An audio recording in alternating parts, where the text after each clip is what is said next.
नागपुरात कडाक्याच्या थंडीमध्ये आमदार निवासातले गिझर बंद पडले आणि त्याचा गाजावाजा थेट विधिमंडळाच्या हिवाळी अधिवेशनात झाला। मात्र याच कडाक्याच्या हिवाळ्यामध्ये आपला बळीराजा जेव्हा लाईट येईल तेव्हा थंडी आणि झोप विसरून पिकं जगवतोय। त्यांची व्यथा सरकार समोर मांडण्याचा हा आमचा प्रयत्न आहे। बघूया।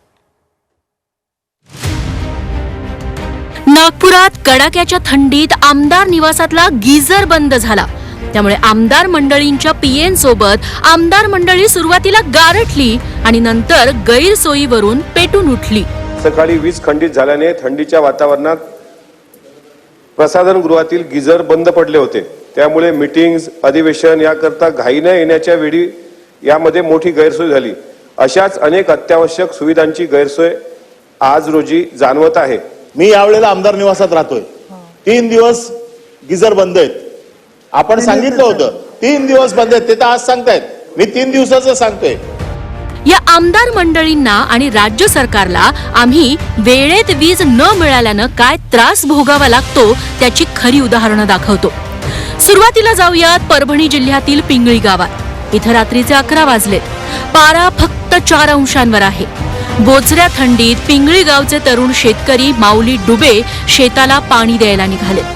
हाडं गोठवणाऱ्या थंडीत शेतात जाऊन पाणी देण्या वाचून त्यांच्या समोर पर्याय नाही, कारण दिवसा शेतीसाठी वीजच मिळत नाही। पूर्ण रात्र आम्हाला उजळून शेतामध्ये दारं धरून काढावं लागते। हा प्रश्न मात्र तुम्ही कधीही त्या सभागृहामध्ये मांडला नाही आणि स्वतःला मात्र शेतकऱ्याचे नेते म्हणून तुम्ही घेता, ही तुम्हाला लाज वाटली पाहिजे। यानंतर जाऊयात धुळ्यात। हे कापडणे गावचे शेतकरी राजेंद्र माळी।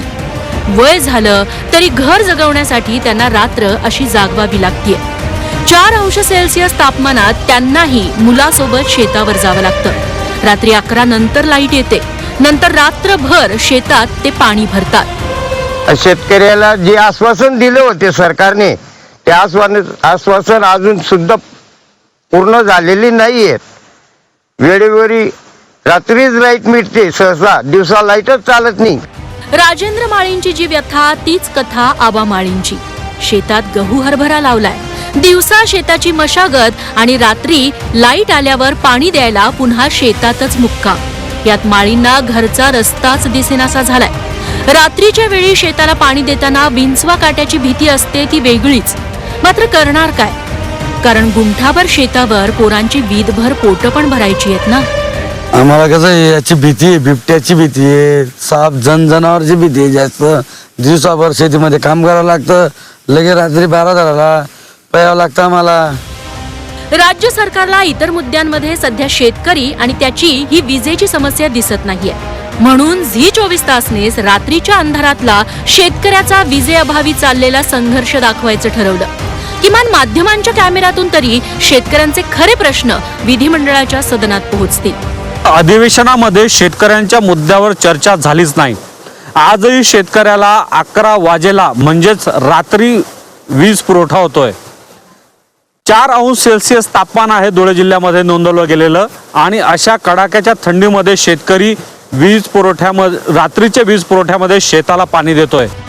खरं तर 2 वर्षांपूर्वी फडणवीसांनी शेतकऱ्यांना दिवसा वीज देऊ असं आश्वासन दिलं। मार्च 2023 ला 40% कृषी फीडर सौर ऊर्जेवर येणार असं जाहीर केलं। ऑगस्ट महिन्यात शेतकऱ्यांच्या कृषी पंपांना दिवसा वीज पुरवठा देण्याची घोषणा केली। मागेल त्याला कृषी पंप देऊ असं अजित पवारांनीही अर्थसंकल्पात जाहीर केलं। पण 6 महिने उलटले तरी शेतकऱ्यांना सौर ऊर्जा प्रकल्प मिळत नाही, हे कडवट वास्तव आहे।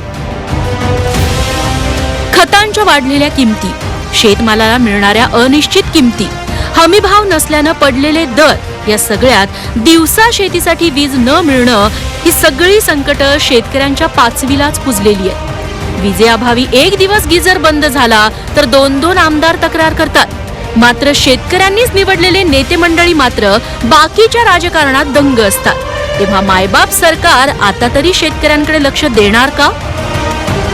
शेतकऱ्यांची दुःख काय आहेत ते संपायलाच तयार नाही आहेत। त्यामुळं हे सरकार तरी आता शेतकऱ्यांना दिवसा लाईट देईल का हे बघणं महत्त्वाचं ठरणार आहे। व्हिडिओ जर्नलिस्ट गणेशसह गजानन देशमुख, झी मीडिया, परभणी।